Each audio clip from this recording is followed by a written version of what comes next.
8 अक्टूबर 2005 वो क़यामत सुगरा की घड़ी जिसने इस्लामाबाद, KPK, पंजाब और आज़ाद कश्मीर में ज़लज़ले से पाकिस्तान भर को लर्जा दिया। ज़लज़ले के झटकों से गांव के गांव ज़मीन बोस हो गए। 17,000 बच्चों समेत 73,000 से ज्यादा अफराद लुक़्मा अजल बन गए। ज़लज़ले के शोहदा की बरसी 8 अक्टूबर को हर साल मनाई जाती है।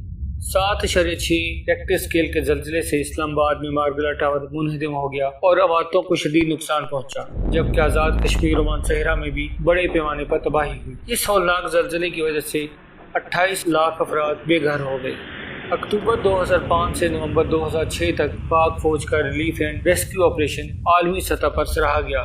दूसरी जानिब मुतासरीन ज़लज़ला हुकूमत से मिलने वाली इमदाद से आज भी नाला है। न्यू बालाकोट सिटी के नाम से शहर भी ताहाल आबाद न हो सका। इस हौलनाक ज़लज़ले और तबाहकुन ज़लज़ले के असरात आज भी जगह जगह देखे जा सकते हैं। दोस्तों, जाने से पहले हमारी वीडियो को लाइक करना और चैनल को सब्सक्राइब करना ना भूलें।